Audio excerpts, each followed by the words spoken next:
you had one called the Archie Travels podcast. Oh God, yeah. You added to that in 2019, so I was like, oh, this is recent. Oh, well, so that was me entering into, again, there's a craft to making social media content. And so those little audio snippets I was telling you about in Anchor, they became quite popular in its own little sphere.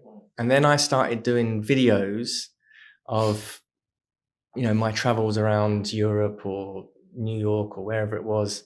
And I turned those into, little musings on bits of architecture. But that was more to do with, it was part of my company. It was part of Thinking Hand Studio. It was part of TTHS Architects to be like a social media content of that, where I was just talking about architecture and buildings and things like that. And as part of that content, I used to make little videos about, the more practical elements of architecture, how to hire an architect, 10 mistakes clients make with their planning applications, getting planning permission in a conservation area.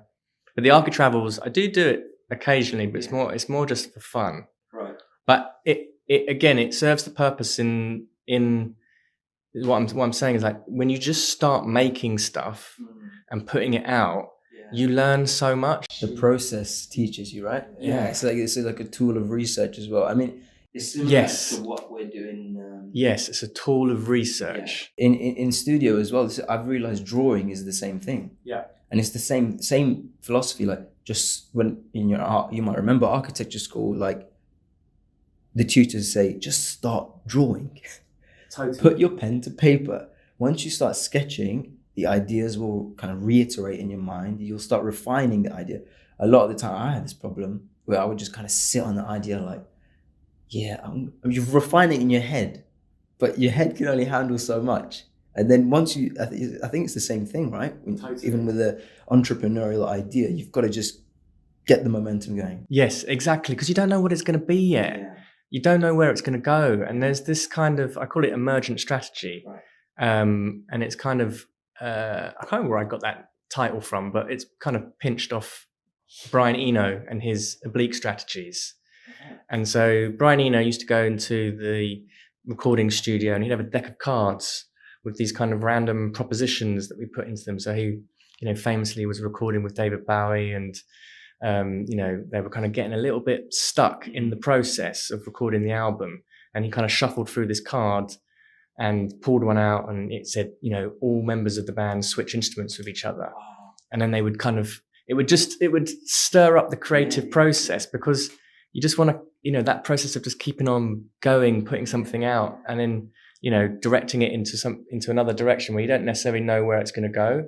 But it's the same thing with producing content or an entrepreneurial idea, is that the momentum of doing something and being in action and making something, the idea emerges, and you being focused and kind of sniffing around and listening, and listening to what people are responding to and what people are interested in.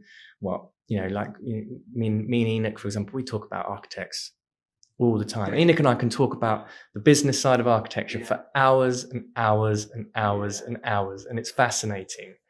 You've got to call me or join in. Yeah, you should come and have next time Enoch's in town, you should come along and have a chat. Yeah, no, because the other thing is, I mean, by the way, just to say what you reminded me of again, there was, so I told you about Sean Griffiths. He's a professor at our university, and obviously the famous, one of the co-founders of Fat Architecture.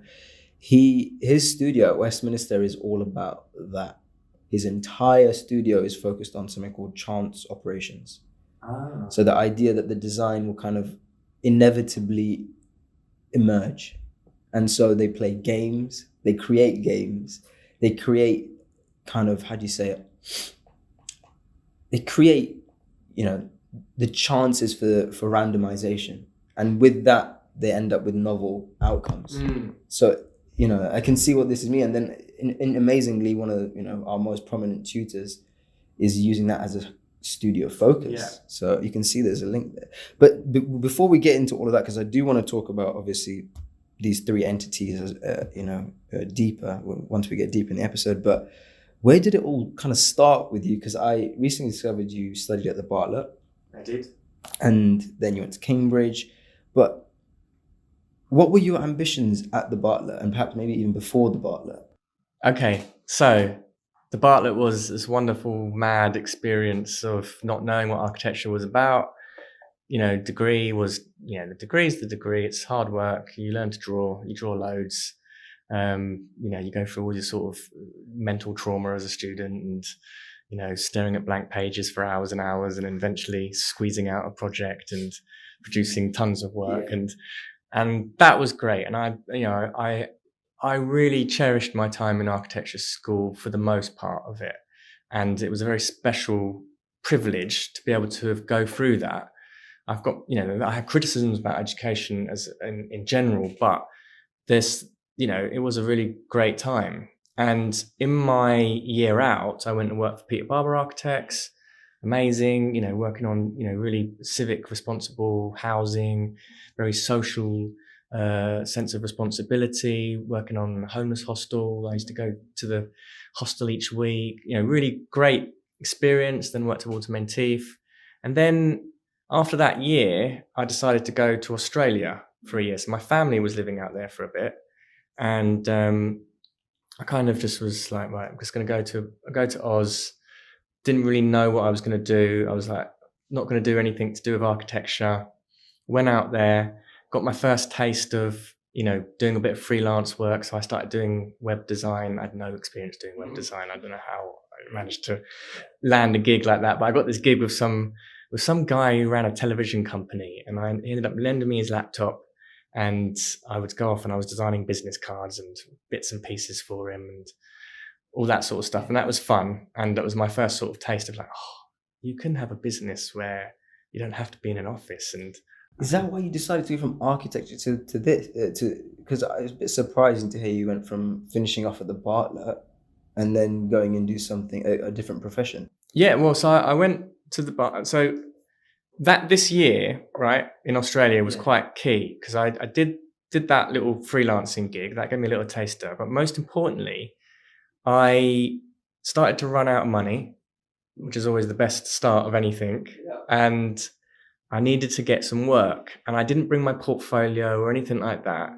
And I started to try and get a job in architecture firms in Australia, in Sydney, right, and couldn't get one. And at the time, my working holiday visa only allowed me to work for 3 months at any one place. So they were all like, "Nah, mate, sorry, we can't do that. We can't hire you, mate. You've got no experience in Australian building regs." Yeah. And I was like, oh man, okay. So that kind of fell on its arse, and I had to get a job. And I ended up doing there was like, the Backpackers magazine, and in the back of it was this job for the polite word is a charity advocate. We affectionately know them as chuggers on the streets of London.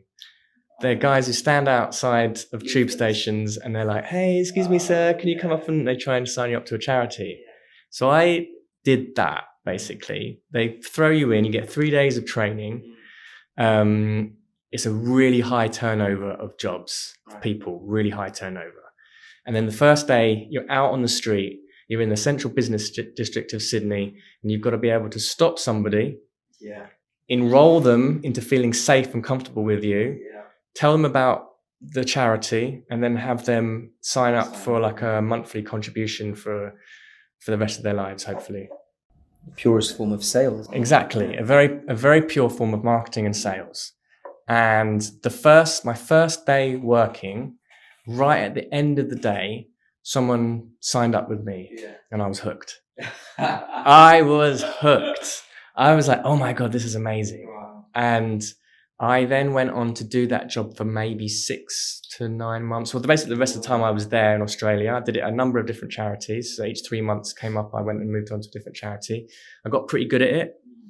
I had this kind of faux English accent. I'd be like, "All right, Treat, how you doing, darling? Come over here, have a chat with me." In Australia. In Australia. For some reason that seemed to work. Bear in mind, I was a young, 21-year-old guy at the time. So there was a lot of sort of, other intentions that were involved with being out on the streets, and you could just have the free rein to go and talk to any pretty girls that you wanted to. Your confidence must have been through the roof anyway. It was great. That was more of the intention at some points, was like, I'm going to get her phone number. You'd have, and it was also working with a group of people that were so different from architects that I couldn't fathom it. It was just such a different world of people. And I ended up traveling around Australia doing this job, talking to people. My mum at the time was like a counsellor, and because I was dealing with the Cancer Council at first, people were coming up to me on the streets and telling me these incredible stories of losing a parent or them just having a tumor removed or stuff like this. And so I kind of knew that my role was more than just trying to sell something to somebody. There was a very human need here to communicate and to be able to give someone the space to listen to them and be cathartic and therapeutic in a way. And so, I'm chatting with my mum, and she would give me sort of reflexive questions to ask, and how can I be sensitive to this? And I had some really powerful experiences. So she was almost your first business mentor. Yeah, exactly. And it was a lesson about empathy. Exactly. And listening and talking to people and making a connection, which is what marketing and sales is. And there was one time I was in the central business district of Sydney, and this girl is running across and she's trying to find the post office, and she's like, "Excuse me, mate, can you tell me where the post office is?" And I was like, "No, I can't tell you, but if you come and listen to my pitch, I'll let you know it." And she's like, "I haven't got time for that." And she runs off, and I was like, okay. She comes back again. She's like, "Just tell me where the bloody post office is, mate." I was like, can't tell you. I'm only going to talk to you if you hear my pitch. And she's like, and she walks off again. Anyway, she comes back like 30 minutes later, and she's like, "I found the post office. What is it? What are you doing? Come on, tell me what you're doing." And I gave her my pitch, told her about the Cancer Council and all the wonderful work we were doing and where all the funding goes, et cetera, et cetera. And she was like, "Okay, all right, let's sign up. Let's do it."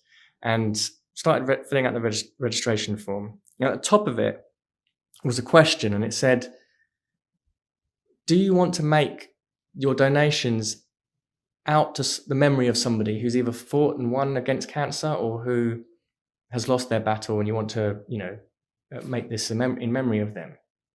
And I asked her that question, and she just burst into tears. And I just gave her a hug. I just held her, and then I started crying, and I was in tears. And then we just finished signing up the thing in silence. I gave her hand a squeeze, and she walked off. And I sat down, and I was like, wow, how can you have that much of a profound experience with a complete stranger? Like, what was that about? And it was more to do with just allowing her the space to cry and not being judgmental about it, and just giving her, there was something cathartic about it for both of us. My reaction of crying wasn't of upset. It was just a deep level of empathy with her. And it just gave her that opportunity to, have a little moment of space, or to let something out that she hadn't let out before. And that experience, I had many like that doing this job, got me really deeply interested in human beings and how we communicate, and the conversation aspects of what we do, what's happening underneath the words that we're saying, what's happening in the way that we communicate physically, emotionally. It just, I fell in love with the whole art of sales and marketing, in the sense that it's a form of human communication and leadership. And so I started studying things like NLP, Neuro-Linguistic Programming, and reading psychology books and reading about hypnosis. So when I went back, I was very close in Australia to basically staying out there and becoming, I did think about becoming a real estate agent or something like that.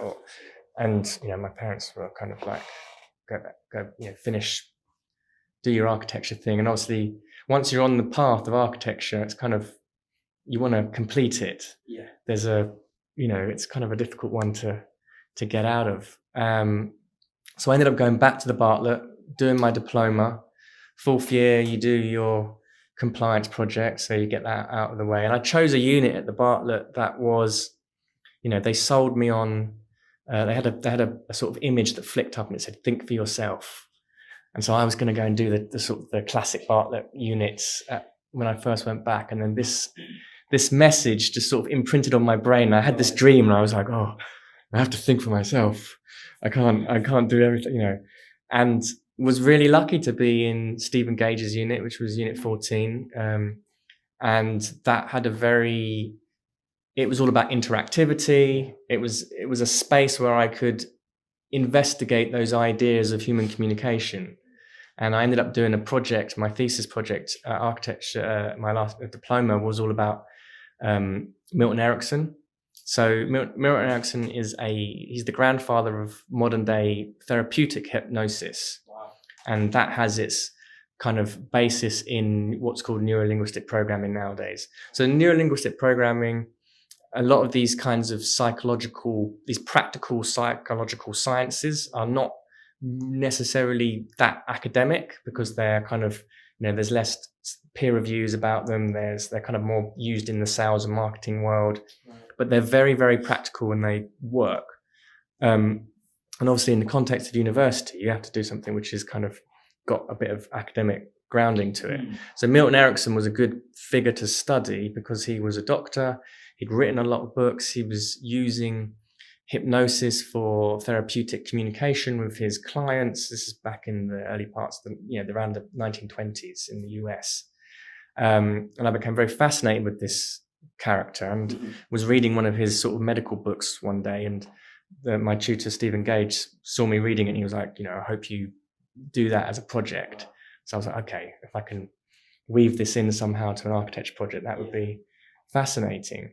And so the idea was, Milton Erickson as a character was, it's hypnosis, not in the sort of Svengali, Derren Brown type of thing that we see theatrical hypnosis, but he defined hypnosis much more as human beings have everyday trance states that you go into, watching TV, driving a car, reading a book. Your consciousness changes and goes into a certain state of concentration. Also, when you're in communication with other people, you go into certain trance-like states, which become means of influencing behavior of one another. And you have very unique kind of trance-like states with different people. Yeah. And Erickson, as a child, got polio, was unable to interact with kids in a normal way and was bedridden for like 2 or 3 years. And in this 2 or 3 years and just lying in bed, he was kind of at first, nearly died. So had that kind of cultivated that tremendous human spirit of survival through an illness, but also was unable to be out there playing and doing all the normal kid stuff, but was so intent in his observations and listening of what people were saying, what they were doing, that he started to develop these very acute skills of listening, of observing, hearing the tonality changes in people, hearing how people would stutter, fluctuate, the rhythms of speech, and noticed that when two people started talking to each other, that they each had their own individual rhythms, but those rhythms would suddenly become synchronized and they would create a new rhythm. And that when there were new rhythms created between two people communicating, they were able to exchange more meaningful dialogue. And that dialogue often, referrals is a great example, right? Yeah. To go back to marketing, you are more likely to go with someone who's referred you a piece of business with someone you've just met cold. Because if your friend says, go and hire Rion as the architect, you're going to listen to him because you've got that rapport, because you've been in that rhythmical dance with each other. Yeah. When you're with people and you have that, you establish what's called rapport. Mm-hmm. You take on their ideas more readily. So this is the idea of what hypnosis is that it's a state where you are more readily susceptible to ideas or influence in your behavior. That's a really interesting way of looking at hypnosis. Yeah, I never looked at it like that. It's absolutely fascinating. Yeah. And so Erickson went deeper into this. So when he kind of recovered from polio, he became a doctor, and then he started, looking at the science behind it, the kind of entrainment patterns that, I might be getting some of the language wrong here, but the idea of that, on a cellular level, there are kind of chemical reactions that have rhythms and cycles to them, and that these cycles kind of end up synchronizing and finding their own rapport. And that when you're talking with each other, two human beings are talking, there are subconscious physiological rhythms that are emitted that end up synchronizing or entraining with each other. So, you might be talking to somebody and your blinking patterns might start synchronizing. Naturally your body starts mirroring, right? Breathing patterns start getting in sync. Heartbeats start getting in sync. Like fluctuations of blood in the face. And he became very aware of these things, and it's not anything weird or unusual or magical. It's just what happens with human beings. It's how we are, and how we communicate. And so that this interest of mine, became the beginnings of a research architectural project, and how that could become translated into physical space. And so I started doing these experiments where I set up a camera in the basement of the Bartlett, and I filmed it for 3 days and worked out the average walking pace of people. Then I put a metronome in the corridor and filmed that, and noticed that if I turned the speed of the metronome up to beyond what the average walking space was, that people naturally walked in time with it. Wow. And I had all this video evidence of it, and it was spooky. Seriously, you've got that evidence? Somewhere, yeah. It's on YouTube somewhere. Mate, you sound like an architectural psychologist, because my dissertation, my interest, and if you go on the website and you see what the Two Worlds design is all about, was heavily to do with architectural psychology. So everything you're talking about, I'm like, oh wow, this is the same thing I've been interested in. Yeah. And it's probably no coincidence that we're both doing podcasts now as well, and we're both architectural backgrounds. Exactly. It's, probably a very similar sort of. I think if you're interested in psychology, then you're naturally interested in people, and then talking is the quickest way to get access to another person. Well put. Yeah, that's really true. And with architectural psychology, it's quite a new field. I didn't think environmental, because it's synonymous with environmental psychology. They just don't call it architectural psychology anymore as much. So there's only, I think, one course in the UK that do a degree in environmental psychology. But the ideas you're talking about are kind of, that piece of evidence, I could have seen that. That's the type of research I was seeing in, some of the research papers. You should publish that research, because that would be incredible to see. It did. It grew into a project where I ended up building a room that it was a rocking chair, and it had all these kind of oscillating environmental factors. And you would go in, and the idea was that the metronome was very dictatorial. So it was a kind of dun, dun, dun, dun, dun, dun rhythm, and people would just walk naturally in step with it. But what happens in rapport, like with two people communicating, is that it's not that I'm speaking with a rhythm like this all the time, and then you start talking in the rhythm like this all the time. It's much more like a dance, and it's much more fluid. And I'll start at one rhythm, my heartbeat's going at one pace, dun, dun, dun, dun, dun. And these are things that we're not naturally aware of, right? And we don't need to think about them, because we just do them naturally. But you get it when you're in sync with somebody. Well, I think when you were talking about that emotional kind of story of that lady who kind of started crying, I could feel the rhythm change in this conversation. People can rewind and watch it again. That, I was speaking a lot quieter. We slowed down. So yes, there's evidence of that in this very video.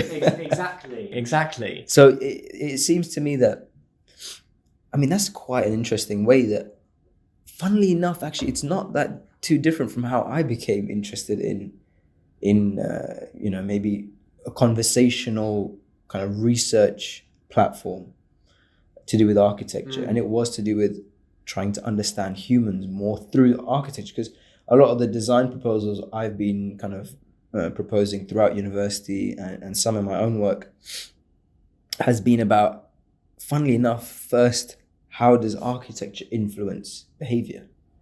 But then I wrote my dissertation, And my dissertation was kind of looking at the sinister sides of this notion of influencing behavior through spatial design. And that's obviously been... Was this part of the work you were doing on Yangel? Yes. How the process of capturing the data actually starts having an influence on how people are behaving in the city. Yeah. So that's the latest thing I've done. So before that, I did something called invisible architecture. So it was kind of more on the works of Gaston Bachelard, where the house is a kind of representation and a kind of capsule of your memories. Yeah. Physically, you walk into a room and suddenly you experience, a darker patch from the rest of the carpet, and you instantly you're transported to a memory of when maybe you were ill when you puked, and the acid of your puke has now embedded a memory into that floor through a visual kind of sensation. But it was that idea that once we enter a space, we're influenced by it through many different means. And it could be something from even the tactile nature of, a wall or a floor or a handle suddenly transports you into a different feeling or memory. So it's amazing that we're kind of... Have you come across cybernetics? Gordon Pask, yes. Cedric Price. Cybernetic, isn't that sort of Scientology? No. Scientologists use that. No, that's Dianetics. Oh, okay. Cybernetics. Dianetics. I don't judge. Well, no, wait. Well, because it's cybernetics is this, and circular causal feedback mechanisms, and second order cybernetics is the one that kind of got involved with architecture, and the proponents of that are people like Gordon Pask. Gordon Pask is very difficult to read, to be fair. Paul Pangiero is someone to look at. He's kind of, I think he's an MIT professor. But again, this was, at Unit 14, there was this undercurrent of cybernetics that was what we talked about. And we talked about architecture as interaction, and architecture as being a conversation, and architecture being something that is not a static thing that's occupied by human beings, but is something that is simultaneously created by the interaction of people using it. So without people, there is no architecture. And it's really fascinating that it's not, and that the nature of that interaction is like the structure of conversation. I tell you something, I give you an idea, you understand that idea and recreate it in your head, and then you will clarify what it is that I've just said to me with another interaction, normally in some form of dialogue, describing the idea that I've just given to you. And then if I'm going to be in agreement with it, I will have to acknowledge what it is that you've just said, and it will reshape the idea that I've just had, that I've communicated to you. So it goes around and around and around in this interesting cyclical interaction. And so architecture has that same interaction built into it, just in its nature. So it's a fluid thing that's constantly evolving. There's a perceptual conversation that we have with it by, like you were saying, you look at something and, your brain remembers a childhood experience. So there's all this kind of tactile embodied knowledge and memory that you have when you sense something that's kind of going on very, very quickly. And also there's, the way that you're interacting with it and using it, that kind of creates this interaction, which is like a conversation. Yeah. It's incredible. I mean, we really got straight into it. I like that. I wanted to quickly talk about actually, so you're in Australia and then you decided to go back to the Bartlett. Yeah. Then was it after that you actually worked for Roger Sturkenharber's and then Grimshaw's as well? So what I was doing at the Bartlett, that final year, my fifth year diploma, I ended up doing this research project, was talking about hypnosis. It got published in I went to some cybernetic conference, academic conference in Vienna, and presented this idea to loads of old dudes. And it was interesting. It was really interesting. And the end project ended up resulting in this kind of mad avant-garde performance piece. So it wasn't necessarily a drawing or no, I mean, what was the outcome? I love sketching and doing like hand drawings and quick things, but I didn't really do much drawing at the Bartlett. and the project ended up being a pretty wild performance piece that was a little bit frightening. No, I had my friend who was a performance artist do it, and basically we built. So the idea was they had this tick-tocking metronome idea, very dictatorial. The idea of human rapport is that you start off with a rhythm, I start off with a rhythm, and then we synchronize. And then you might change your rhythm and I'll follow that rhythm, and we're in an agreement. And in that space, you can suggest ideas and I'll be much more receptive to them. Okay, you influence my behavior. So I made a space that did that. This is really sinking in now. So I made a space that physically did that. So you walked in, you sat down, but it had to operate on the sort of subconscious level. So it wasn't explicit oscillating things, because it works better when you're not aware of it, like human beings. I'm not here thinking, oh my God, I need to blink the same time as you. We're just doing it naturally. The body's evolved like that. So I made this room with a rocking chair in it, and there was like a little tilt switch on the rocking chair. So you'd sit on that and you'd rock. The idea was, I mean, there's a bit of physics that didn't really work here, but you'd rock on the chair at your own rhythm like that. And then the chair I wrote a little bit of software that measured the rhythm, the pace of rhythm, and it would play that rhythm out into the room. So there was a fireplace, like a really cheesy, faux fireplace. So the lighting of the fire would oscillate in rhythm with the clock, with your rocking. There was windows that moved. There was pulsing hot air. There was all these things that kind of oscillated in the room that synchronized with the rhythm of you in the chair. And when you got in, it wasn't obvious. Exactly, it wasn't obvious. So you'd be sitting there, you'd be reading something. The things in the room would synchronize with your rhythm, and then they would slow down. And as you slowed down, as the rhythm in the room slowed down, the person rocking would follow. And if they sped up, the rocker would follow. So it was kind of demonstrating a idea or hypothesis that architecture can influence you, in an interactive architecture could influence your behavior rhythmically like this. And the natural step for that, and also I'm a musician, and part of loving music is like, that's what you do as a musician. Like, you're always listening for the rhythms of other people, you're creating, improvising off stuff. And the project evolved into like this wacky installation piece where I made this suit for my mate John, and he'd do this crazy dance, and the room would pick up the rhythms of the dance and then play them back into the space. So there was there was these big woks filled with water that had these little agitators. Man, I need a link for this. It sounds way better than it actually was. It was one of these things that became, there was over a kilometre of wiring in this thing, and I didn't know how to. What were you using? Arduinos, and I didn't really know how to code properly, and it was, it kind of would work for like 30 minutes and then break. And it's an ambitious project, mate. It was mental, and it didn't really, the thesis behind it was really fascinating, and there was a few tutors at the Bartlett that were really encouraging and go and do this.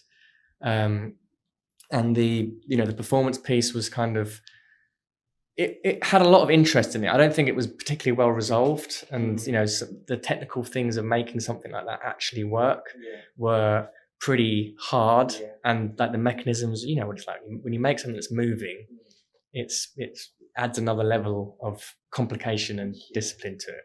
But anyway, I loved it, and the fact that I was able, this is why I love the Bartlett for that, was that I was able to get an opportunity to indulge really in this kind of weird dimension of architecture and communication. And out of that, actually, me and the performance artist ended up starting a band, and we ended up, for the next 6, 7, 8 years, we're in a band. We traveled all around the UK.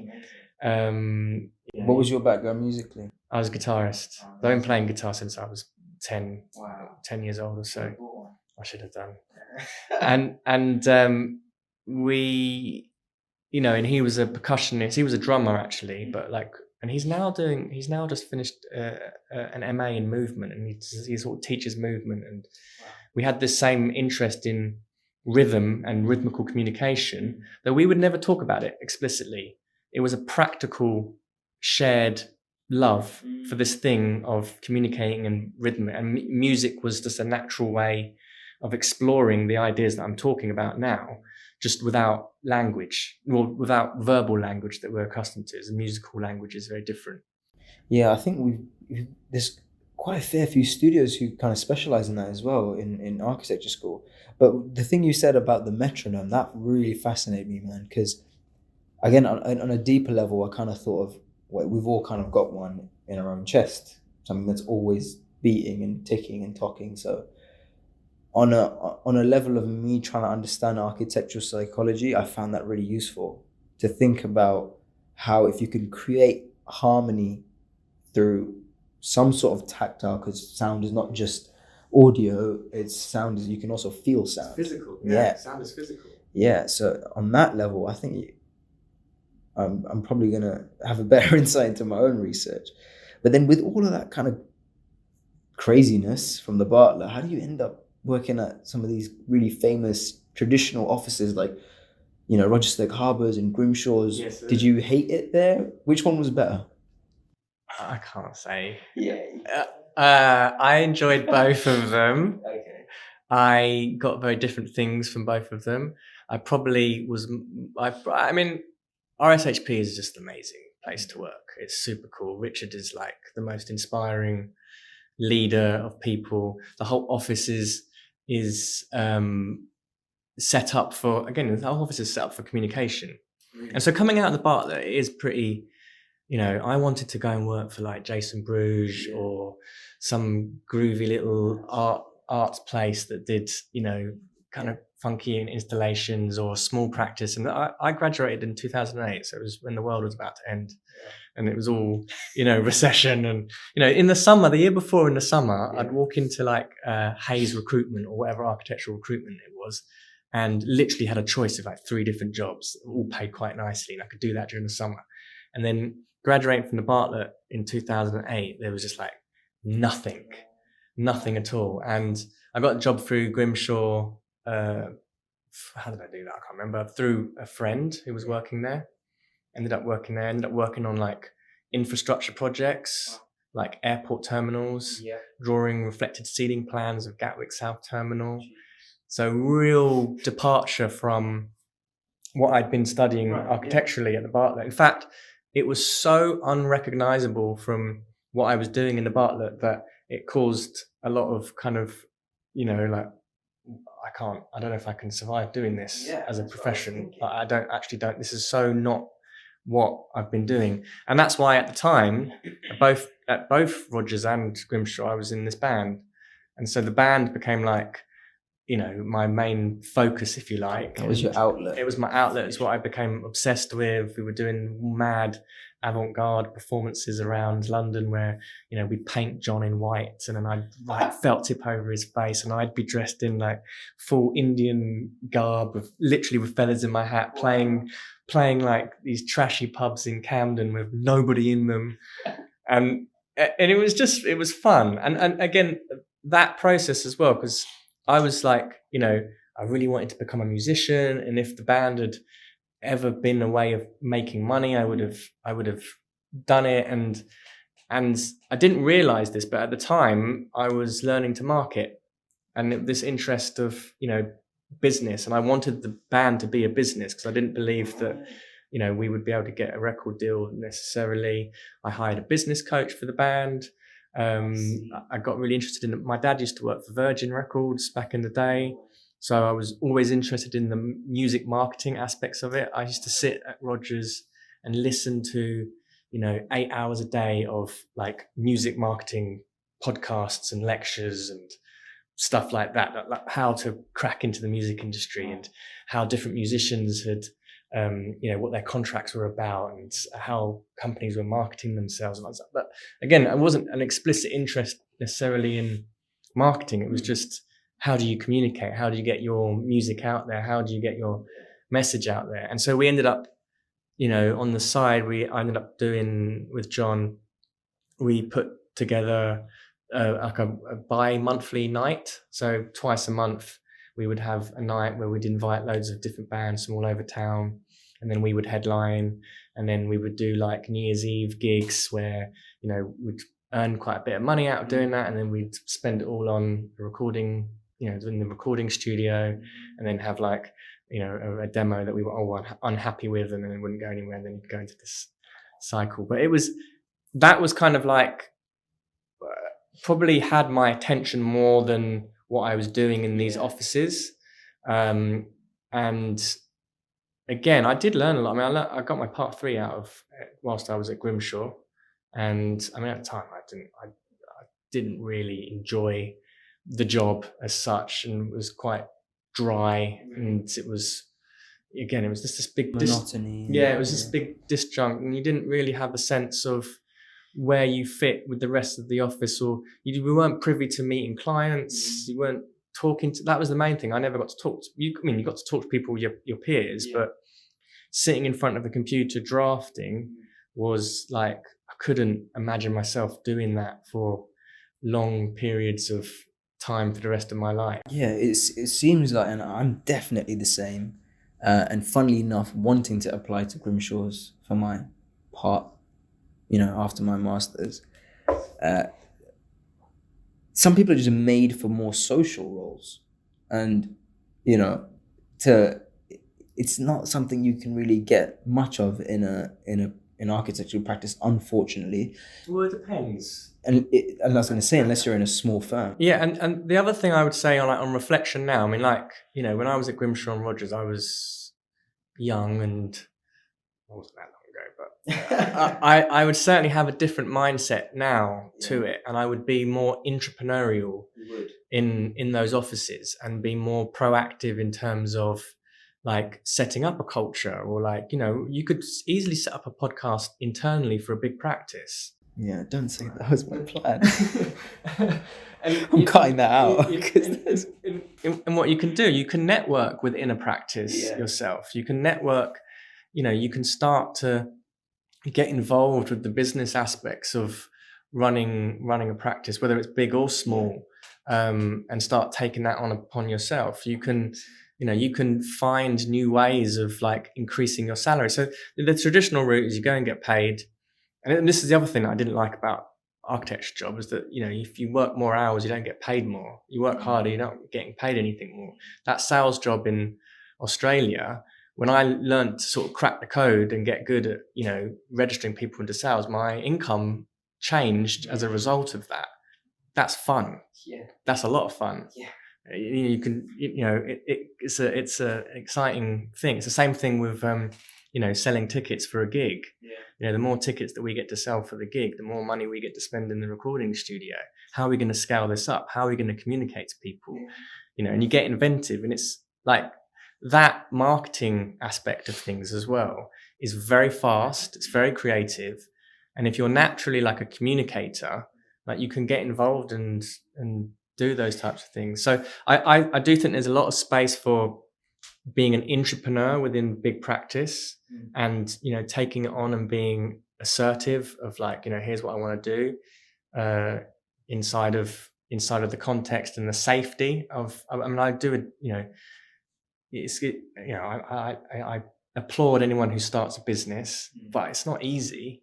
It's like, you really can get slapped about in the face quite harsh, and there's a lot of risk involved, and architecture is not always easy to have a side hustle either, because sometimes practices don't want you to be practicing anywhere else. It's, doing two, if you've got a day job and you're doing live projects, that can have conflicts. Some practices are much more open to it and encourage their staff to do it.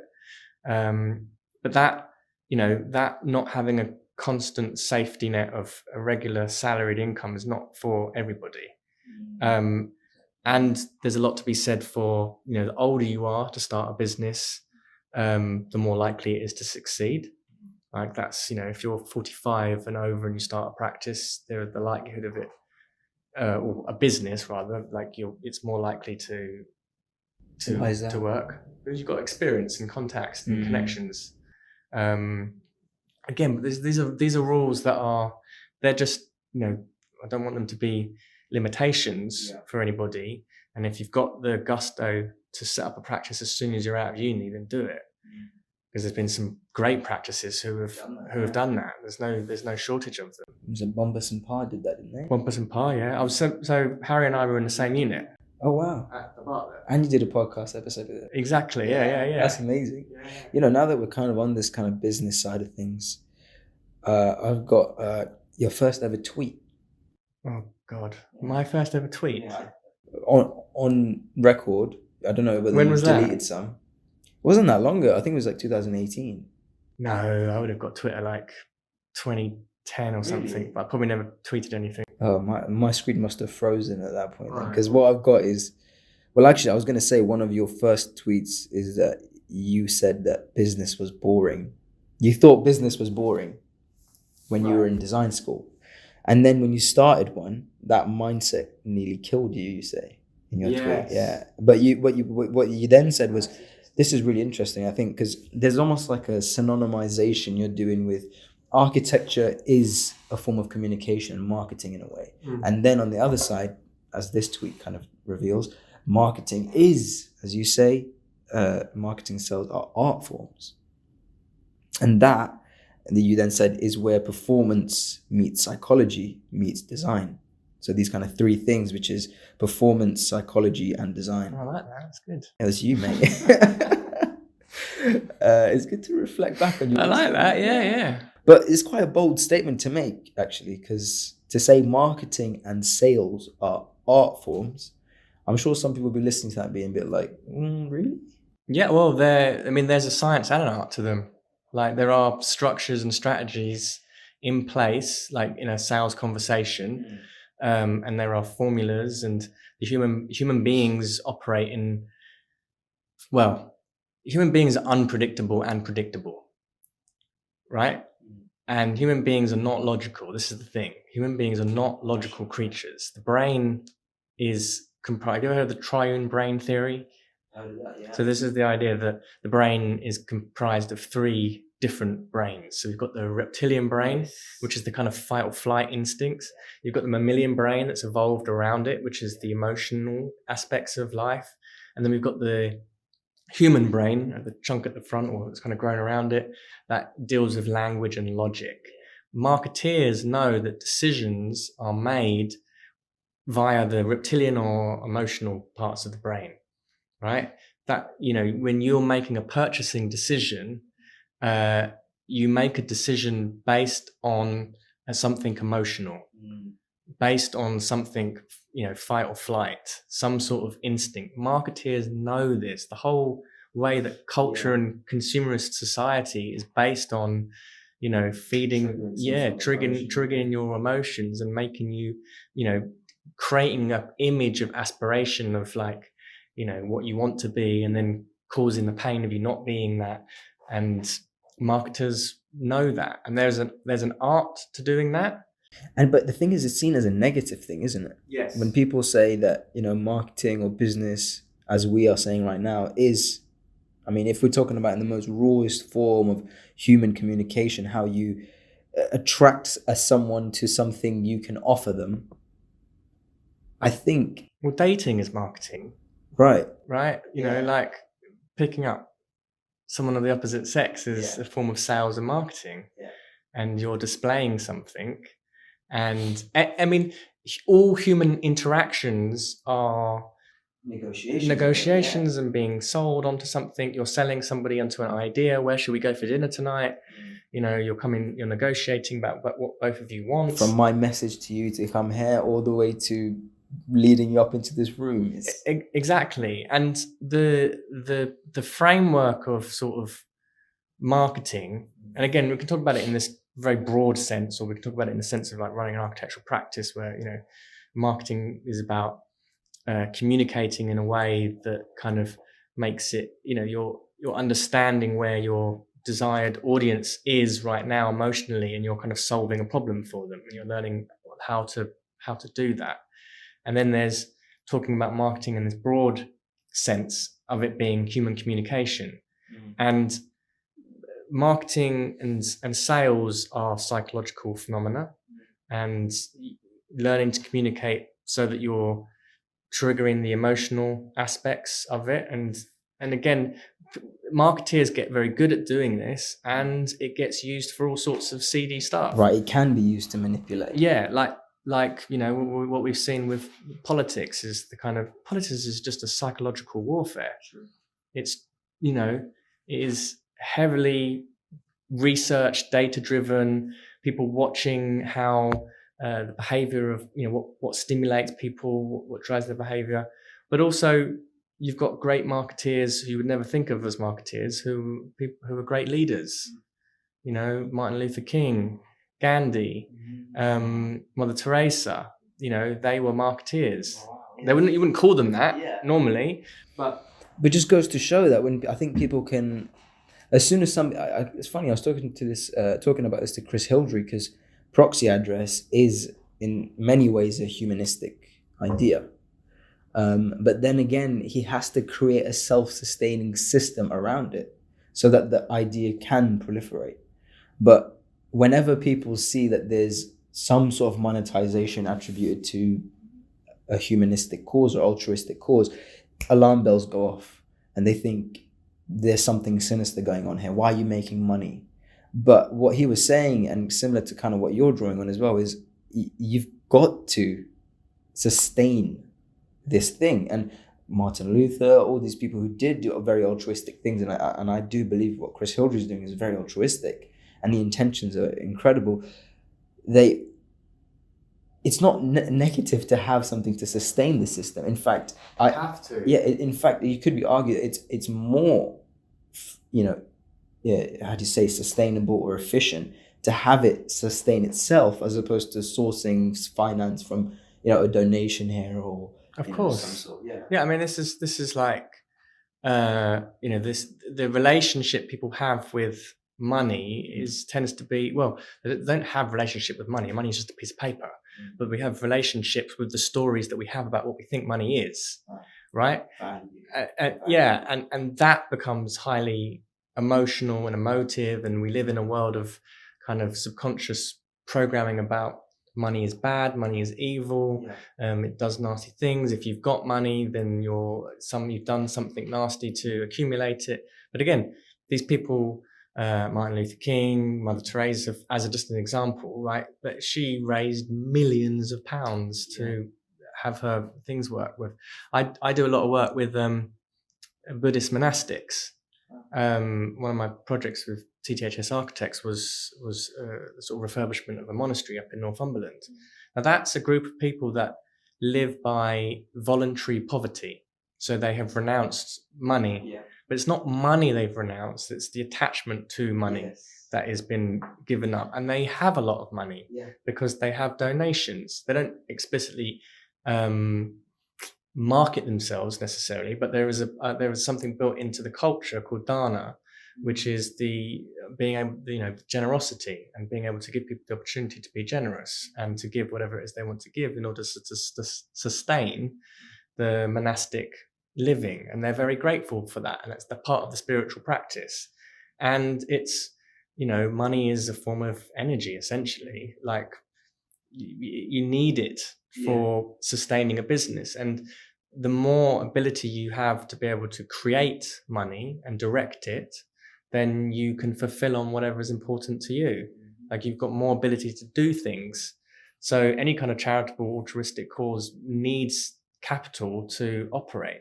Now, there's plenty of examples in the world of people being unscrupulous in the way that they accumulate wealth and what they do with it. And just because you've got money doesn't make you happy, or doesn't necessarily make you a nice person, but neither does being broke. Right? And there are people who are very greedy who are broke, people who are very greedy who are wealthy. So it's kind of it's a kind of vacuous thing to try and judge someone based on just the sheer fact of wealth. Yes. And it's something that people do need to recognize, that shouldn't be afraid of having ambitions to acquire a lot of wealth. And I think there's so much wisdom to get from you in terms of the business. I really want to get into the grit of all the things you've learned. speaking to so many practices and so many business architectural entrepreneurs. Yeah. Just before that, so Business of Architecture podcast, I assume it was set up by Enoch, right? Enoch, yeah. Enoch. How do I say his name? Enoch. Enoch. Okay, I've been saying Enoch. Enoch Sears. How was the Business of Architecture born, and how did you get involved in it? So from Enoch's side, he was working out in California, and he had a job, and he started making podcasts whilst working for this practice, and just started interviewing architects about the business side of things. And that kind of grew. And around 2014, so he'd probably been going with the podcast for a few years, and around 2014, I'd listened to a few episodes. I bought one of his kind of internet marketing courses when I first set up my own practice, and was quite interested in it. And then around that period of time, Enoch started collaborating with Richard Petrie and Eric Bobrow, and the Architects Marketing Institute was born, and their online program started developing.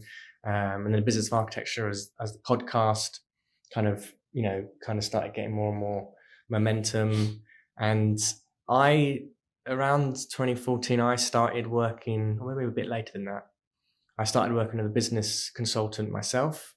And one of the things was, I went through the first year or so of running architecture practice, and oh my God, this is ridiculous. This is crazy. Like I was complaining at Rogers and that about how much I was getting paid. And now like I've kind of jumped into running my own practice with little planning or forethought for it. And it was more of a push because, I'd been contracting at Rogers, and I think my contract didn't get renewed. And I was like, oh, do I go through this slog of trying to find more work and doing interviews, and then, for jobs that I'm probably not the best suited for? Like, I can't see this being a career for the rest of my life.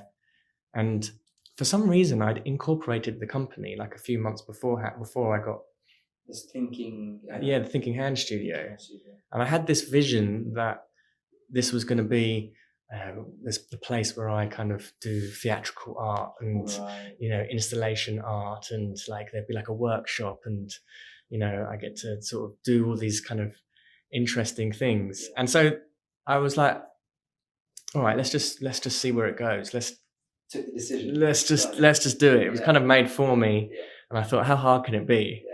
And the first year was pretty brutal, and I ended up working with a business consultant, and kind of knew that there were things that were missing that I was interested in. And at that point where you're kind of, as you say, kind of struggling with the studio, with your own practice, and I think there's this kind of silly statistics of how many business firms will fail in the first few years.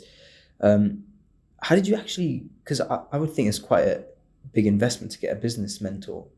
Yes. Yeah. So it took me a while to work with Johan, and I couldn't afford it at first. And we had a conversation, and basically we had like a 6-month time frame, and he gave me like a little sort of, it will cost X amount, and if you go away and can raise that finance, then we can work together. And he just gave me a goal, and he gave me a little bit of coaching around it. And I don't know, there was just some sort of tenacity and something clear to work towards, and something that I was kind of hungry for. That was the main thing. I was hungry for it. And just having that hunger meant that I went out and found whatever bits of work that I needed to find in order to be able to hire him and work with him. And that was great. That was really great and mind opening. And, the sort of time leading up to that, had been difficult financially, and, a bit of the business has always been sort of, until recently, it was kind of, you're just trying to make it work and make it happen. And then Business of Architecture, Enoch's podcast were kind of another tool for you to? Yeah, so the podcast started happening again, maybe a little bit later after I started working as a business consultant. I got in touch with Enoch, and I originally started the podcasts because I wanted to hear from other architects what they were doing to run their own businesses. I wanted to go pinch their ideas basically and talk about it, and surely there must be some sort of, and this was part of conversations with the consultant, was, go and find out what other people are doing. And I thought of setting up my own podcast, and was like, it'll be a lot easier if I just use somebody else's platform, rather than trying to make a competing platform with a business architect. Exactly. Well, I did that. I reached out to Enoch and said, I want to interview UK architects about how they're running their businesses. We got on a Skype conversation. He was like, that's a great idea. That would work. Let's see what you can do.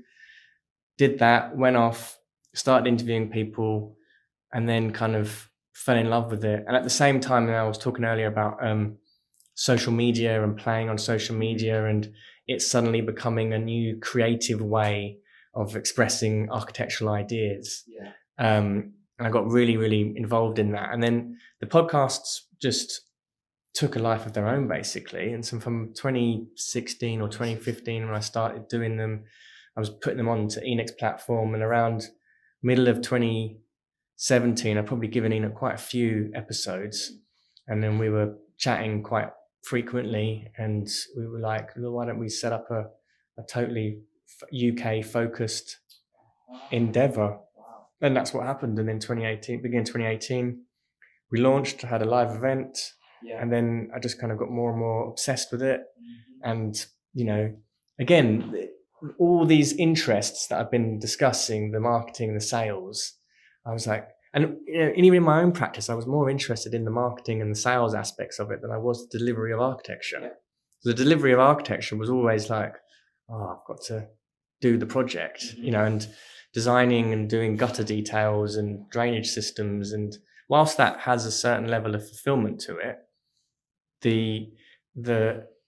this sort of building a tribe with a podcast and where that could go and what that could grow into, and also being like, I love architecture and I love architects and I love the industry, and I want to see the industry grow and flourish, and for architects to be entering into totally new realms of practice, and to be entering into different disciplines, and to be creating new forms of business, and to be fairly compensated for what it is that we do. And so this really fascinating conversation of money, finance, capitalism, I had to undo a lot of my own beliefs around business. And this was probably the biggest inhibitor that I had in those early days was, and I think one of my criticisms of architectural education is that it's not that it explicitly is anti-business, but there is a culture which doesn't celebrate it and it neglects it. Sure. And that the way that business is presented to us at university is that it's either, your professional practice course is put on the side, it's a distraction from design, it's going to get in the way of design. But there was no celebration of it. And particularly, when you're doing a design project, you get taught how to be wonderfully creative with all the constraints that comprise the built environment, from the physical, technological, environmental, political even. We get to weave poetry and ideas and dance around them and celebrate the constraints of a tight site, but never do we ever talk about money, ever. Maybe some schools do. Some schools might do a little exercise here and there, like a cost evaluation. We got something like that in UCA when I was in Canterbury. So we had a creative practice studio where you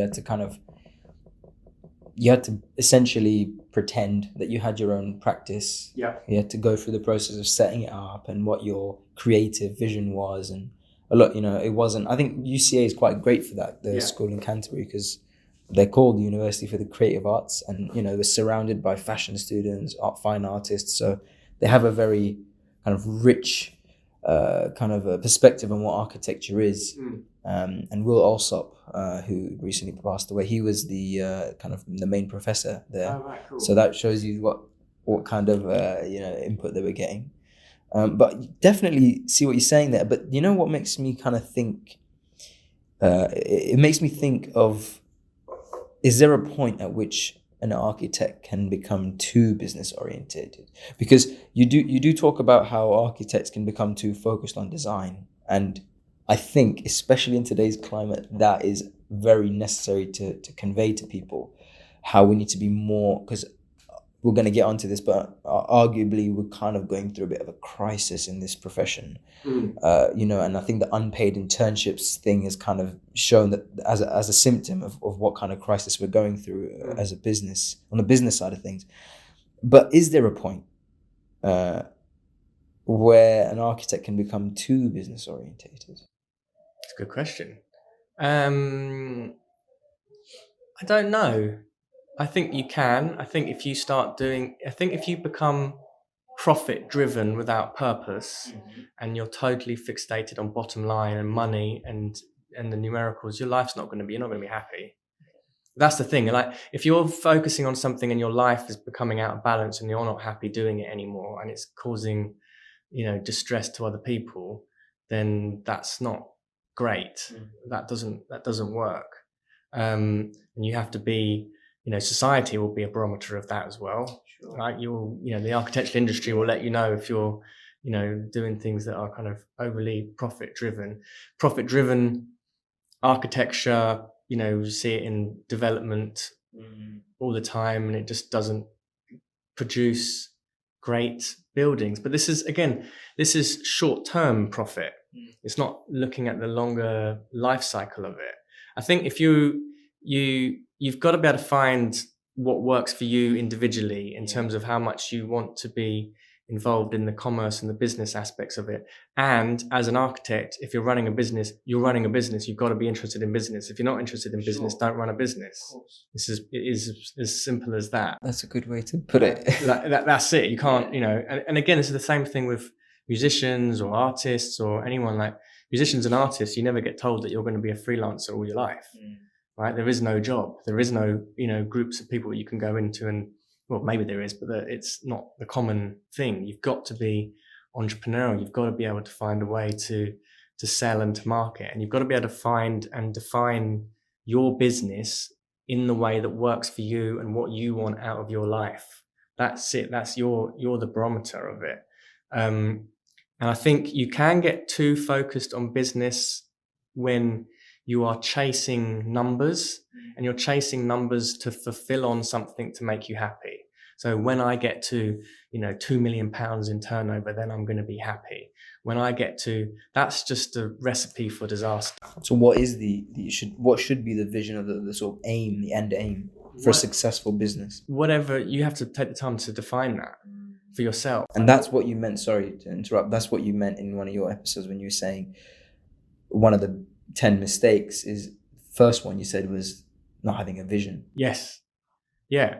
And your vision will evolve, right? And your vision will grow and is organic, and you want to be updating it and refreshing it. And you will chase after things that perhaps aren't your own dream. Like we inherit dreams of what an architectural practice should be. Like we inherit dreams of what success in architecture looks like from university. There's a culture that's telling us what we think architecture success looks like. And then we end up inheriting we end up thinking that's what's going to make us happy. And so there's a process of like being reflective and self-aware about what makes you happy, what it is that you do that you don't need to think about necessarily to do it, and how can you make that into a sustainable career. Yeah. And it's funny because we were talking about is there a point at which architecture or architects and firms can become too business oriented, and you loosely mentioned developers. And I think the developer mindset is one that, even in our profession, we look at it as they're money driven. Pretty much their priority is money. Yeah. And in a way, yes, that makes sense, because they are dealing with mass production. They are dealing with, kind of solving, problems in almost times of emergency where such high demands of housing, for example, like what we're dealing with kind of in now. But in a way, is there something to kind of learn from the developer mindset? Totally. There is. Totally. I mean, developers see buildings as financial instruments, and architects need to be able to see that as well, because that's what we're designing, as well as places that need to be humane and for people, and that the developer has their own financial agenda, and it's critical that us as architects are able to align ourselves with the business cases of our clients and to understand that. Once we're able to talk the language of the developer and understand where they're coming from in terms of what they need to make in terms of profit and their margins and what's important to them, then we can make architectural cases for how good quality spaces and quality architecture and design is aligned with that need to make X amount of profit. It's sales and marketing. So like as architects, we've got to be good salespeople in order to be able to sell our ideas.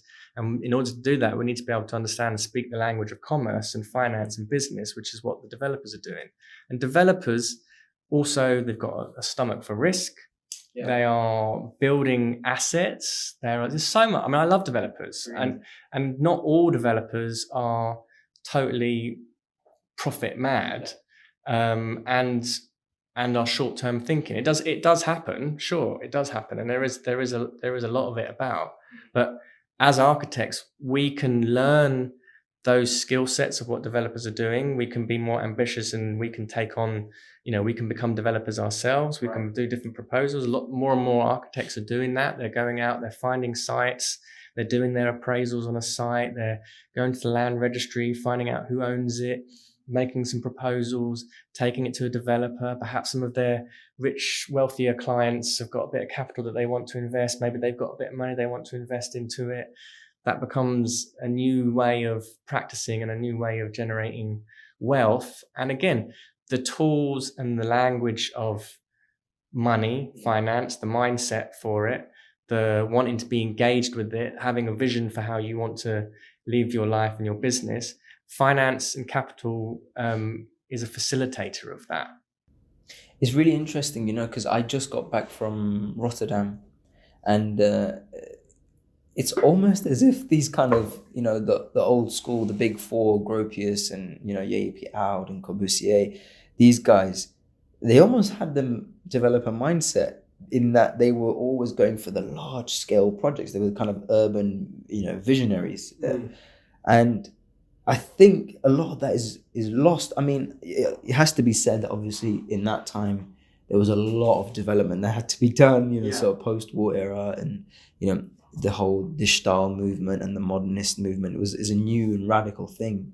So there was room to be radical with your ideas as well. But you actually kind of half answered the next question that I had, which was how, and well, you answered that architects become more ingrained in perhaps taking on much larger projects, being ambitious with perhaps, taking on, maybe mini urban projects. Because a lot of the time, I think it's a very scary and nerve-wracking thing to think, I'm going to plan, a neighborhood. Yeah. And I think a lot of architects, maybe, you have a much more experience in knowing this, correct me if I'm wrong, they think they just need to work at the scale of a house or a little communal building. But what do you think about maybe architects taking on, being way more ambitious with the size of the projects they take on, even if they are? I don't know. I think a lot of architects are really ambitious. Really? And I think a lot of small practices know that they can. Again, it depends on the experience of the practice. Sure. It depends on what backgrounds they've come from. Like, there's a small practice that can, Rogers and Foster's give birth to little practices all the time. You have, what I mean? You have like an associate who's working at Foster's, and then they take a few other associates, and then they start practice, and they've got tremendous amount of experience working on skyscrapers and stadiums and large bits of master planning. So for them to take on that kind of work as a small practice or small unit, doesn't frighten them. They know they can do it. What perhaps is more complicated is the connections and the strategy to get in front of the right people to make the influence, the business expertise to be able to have the capital to to implement those types of strategies, or all of that kind of stuff. I think there's a real mix of what architects will design and think about. There are practices. There were small practices who were going into urban design and taking on big swathes of land. It's huge. It's so broad and varied. There are, probably, the kind of formula for an architecture practice tends to be, group of people get together and then they start doing small back extensions, and then they try and get out of that somehow and move up onto larger scale work.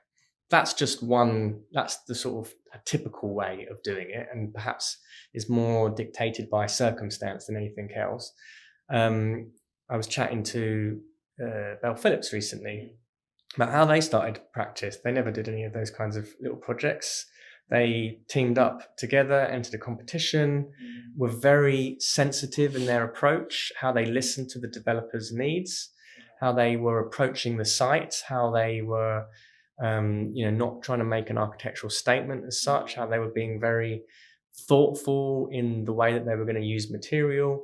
And, it was the favored design. And obviously, I think, the way they communicated those ideas were very strong. And that began, that was like a 5-year project for two of them. They could build a practice out of that. That happens as well. That's what I mean by when you're a little bit like older and you start a practice, you have more of that experience. So when you say young practice, it can either mean like the practice itself is young in terms of a business that's been incorporated, or the architects within the business are young. They've just come out of university. But if you're like associate level at one of the big practices, and then you kind of, leave with an already working team, I've seen that work very well. You can kind of handpick your colleagues, and then you're like, well, let's just, most big practices operate like a group of small practices anyway. So it doesn't take much for one of those small groups to go off and become its own entity. And they'll have the ability and the skill sets to be able to start delivering large projects. Peter Barber Architects, there's only 6 of them?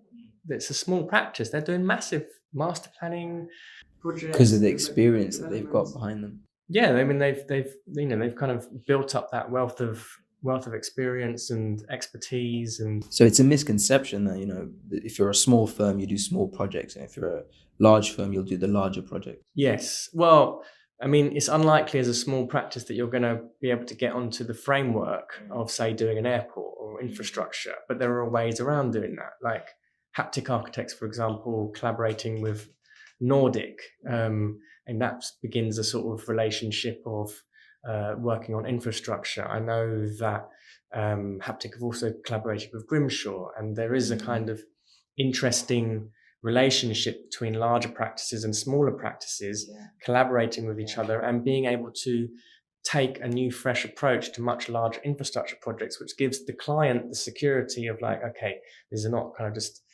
young practice with no track record, that you can start doing these types of things. There's no sort of hard and fast rules as such, and I like to think that anything's possible with the right hunger and the kind of desire to want to do it, and the sort of willingness to engage with business, and the willingness to let go of ideas or mindsets that perhaps they've kind of come to their sell-by date. It's really interesting to say that, because I was at a practice with, say, 5 people, and he was, I think he was quite high up with Patel Taylors. Yeah. And he just kind of split off, and he's like, I'm doing my own thing.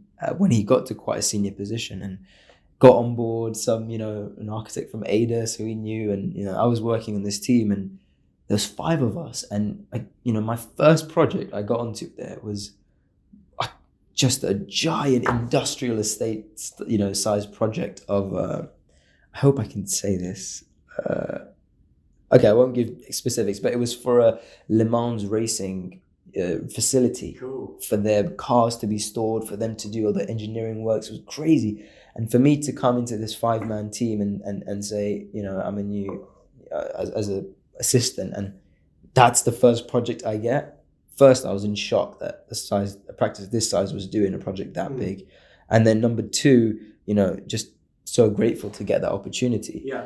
But what I saw is actually, the practice is called Kaner Olet Architects in Tunbridge Wells, and, you know, Mike Kaner, the associate there, he's great.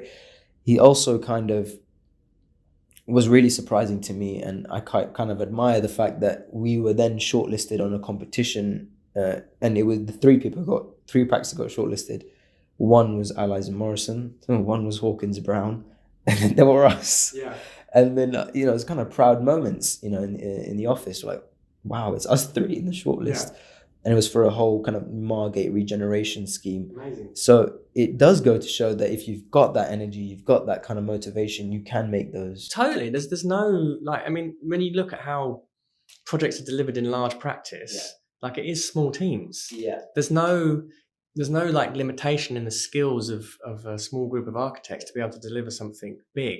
What is more complicated is being able to enroll a client who's highly risk averse to take the risk of an unproven entity in delivering something which is costing hundreds of millions of pounds. That's the difference. And that is also the skill set of us as architects to be able to speak the business case and understand the business drivers of our clients in a way which is not totally dictated by our own design wishes and ambitions, but speaks into that language and understands the emotional drivers, the needs, the wants, and align our design with that case. And that begins to make that bridge. And there are, it is a very risk-averse culture in the built environment anyway. And I think now that you say that, we've gone from this idea of medium small practice to big practice, but what about those sole practitioners? Because I think there was a statistic that said 76% of architecture firms have 10 employees or less, and a lot of them then will actually be sole practitioners. And in some ways, you start off as a sole practitioner, so with the Thinking Hands Studio. I'd love to kind of get your insight on how you go from a sole practitioner and what would be the process, I guess, of scaling that up.